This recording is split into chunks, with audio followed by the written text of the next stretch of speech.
Oke, assalamualaikum warahmatullahi wabarakatuh dan selamat malam teman-teman.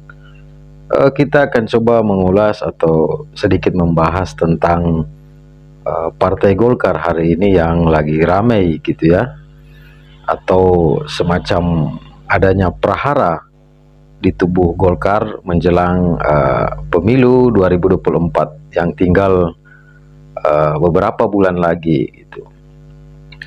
Jadi sebenarnya gonjang-ganjing tentang Munaslup untuk melengsarkan Airlangga ini bisa dibilang ini adalah prahara yang cukup parah sebenarnya. Kenapa dibilang parah? Karena tinggal beberapa bulan lagi itu masa pencoblosan pemilu 2024 dan tinggal 1,5 bulan lagi itu pendaftaran calon presiden gitu. Nah tentu gonjang-ganjing di internal Partai Golkar ini akan membuyarkan konsentrasi dari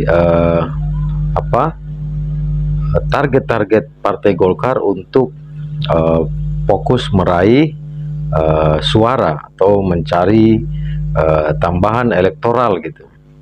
Tentu ini sangat akan mengganggu sekali gitu. Munaslup tentu juga akan habis waktu tarik-menarik gitu. Nah, tentu ini akan merugikan Partai Golkar dan ini sangat berefek pada simpatisan Partai Golkar sendiri. Biasanya memang masyarakat itu tidak mau ada partai yang berkonflik gitu. Mereka lebih cenderung lari atau biasanya menjadi golput atau hijrah ke partai lainnya gitu. Nah, prahara gonjang-ganjing di tubuh Golkar ini tentu akan melahirkan dua kubu arus besar ya yang akan terus tarik-menarik gitu. Karena kita lihat sendiri kepastian Munaslup juga ini belum ada, ini masih gosip panas yang terus diperbincangkan. Tentu ada pro kontra ya. Nah, banyak suara yang mengatakan bahwa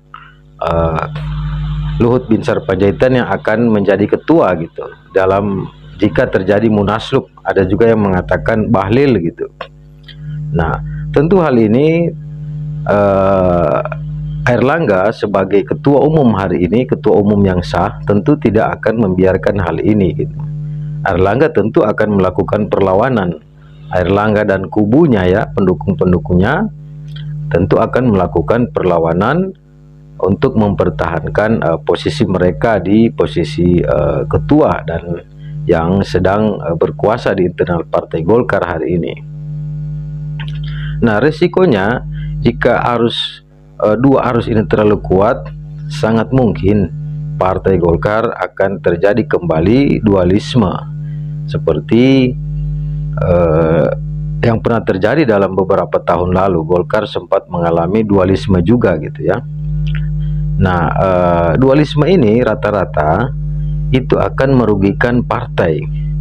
Rata-rata partai yang mengalami dualisme tentu suaranya anjlok, itu fakta. P3 juga dulu mengalami dualisme dan buktinya suara P3 anjlok. Dan pada pemilu 2019 dia makin turun ya, pada posisi juru kunci, hanya mendapatkan sekitar 4,1-2% gitu. Nah, ini Golkar hari ini ada pada posisi 12% koma sekian gitu. Jika terjadi dualisme, tentu bisa saja turun suara dari Partai Golkar ini tuh. Nah, bagaimana kemudian ending dari polemik atau prahara di tubuh Golkar ini? Ya, bisa saja Airlangga lengser ya, kemudian digantikan oleh LBP. Namun lagi-lagi kalau kita lihat ya, bukan kita kemudian bicara sara, tapi memang dalam masyarakat Indonesia memandang sosial politik hari ini memang masih cenderung konservatif gitu. Konservatif itu seperti yang terjadi, maksudnya begini, seperti di Amerika Serikat saja yang negaranya sudah 400 tahun ya, demokrasinya sudah sangat mapan ya. Persoalan kepemimpinan masih saja ada hal-hal yang sangat konservatif terjadi gitu.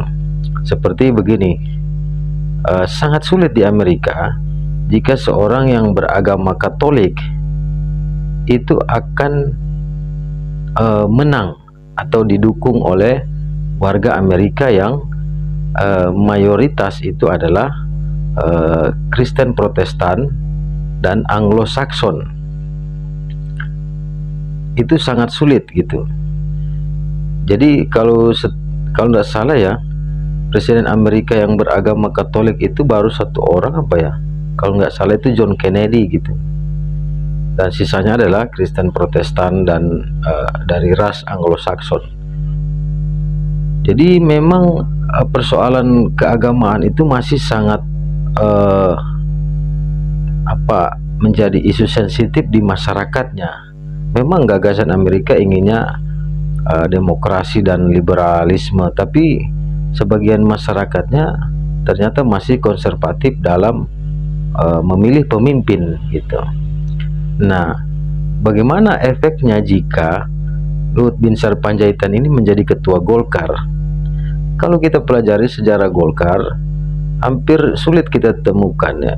Saya tidak begitu paham periodisasi tokoh-tokoh Golkar yang menjadi pimpinan ya, menjadi ketua. Tapi hampir tidak ada mungkin, atau jarang sekali ketua partai Golkar itu yang beragama Kristen gitu. Mungkin ini adalah hasil riset dari internal partai Golkar, karena memang konstituen atau masyarakat di Indonesia ini mayoritas Muslim gitu, sehingga ini menjadi pertimbangan politik partai Golkar tetap menjadikan ketuanya itu orang yang beragama Islam gitu, karena ini bagian dari strategi sosial politik gitu. Mereka mungkin tidak mau gambling ya, atau main spekulasi, jadi daripada berisiko suara anjlok atau tidak diikuti oleh masyarakat Indonesia, mungkin Golkar sejak dahulu kala sudah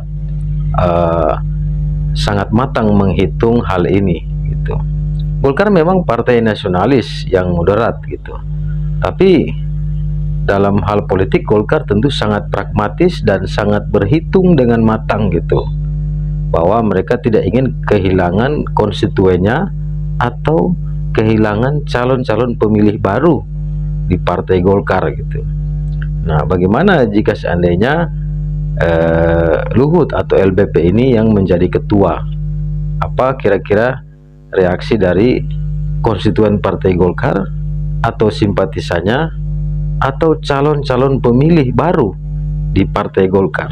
Kira-kira apakah mereka akan tetap bertahan atau ada yang lari atau migrasi ke partai lain yang pimpinannya mereka anggap layak atau cocok dalam pandangan ideologi nasionalis religius mereka gitu. Jadi ini sebenarnya sangat riskan juga bagi Golkar. Satu sisi Golkar bisa mengalami dualisme, tapi satu sisi juga ketika dipimpin oleh LBP, Golkar juga bisa mengalami migrasi dari konstituen atau calon-calon pemilih baru gitu, karena tidak adanya chemistry konservatisme sosiologis dan chemistry hal-hal yang sensitif tadi itu, seperti di Amerika Serikat itu ya. Jadi isu-isu keagamaan dalam Pilpres Amerika Serikat atau di Eropa saja itu masih terjadi hingga hari ini gitu. Apalagi di Indonesia yang masyarakatnya itu memang bisa dikategorikan sangat-sangat konservatif dan sangat-sangat bisa dibilang secara sosial kultural keagamaan itu masih cenderung fanatik dalam artian pribadi dia itu. Jadi ini harus dipertimbangkan benar oleh Partai Golkar. Jika dia salah melangkah, sembarangan melangkah, tentu dia akan digiling oleh sejarah itu sendiri. Jadi kita cukup bersedih apa yang terjadi di Partai Golkar hari ini. Nah, sebenarnya kedekatan beberapa elit Partai Golkar hari ini dengan calon Presiden Anies Baswedan, sebenarnya ini hal yang menguntungkan gitu. Karena memang secara akar rumput, secara real, bahkan ada survei itu menemukan bahwa cukup besar konstituen dan basis pemilih Golkar itu condong kepada Anies Baswedan gitu. Dan ini mungkin yang direspon oleh Airlangga dan beberapa petinggi Partai Golkar agar tidak menjauhi Anies gitu, karena sama saja itu bumerang. Nah, Golkar adalah partai yang pragmatis dalam hal politik, sehingga dia ingin mencari kawan dan mencari cerut-cerut elektoral tambahan gitu, atau di wilayah floating mass gitu. Jadi masa-masa mengambang, mereka mencoba masuk ke situ untuk mendapatkan dukungan. Salah satu dukungan yang dianggap besar itu adalah dukungan simpatisan Anies gitu. Atau Golkar ingin mempertahankan konstituennya yang condong kepada Anies Baswedan, sehingga Partai Golkar tetap mengalami kestabilan elektoral. Jadi tidak ada benturan di antara konstituen Partai Golkar atau yang kecewa atau migrasi gitu. Nah, ini mungkin yang telah dipahami dan dihitung oleh Airlangga, sehingga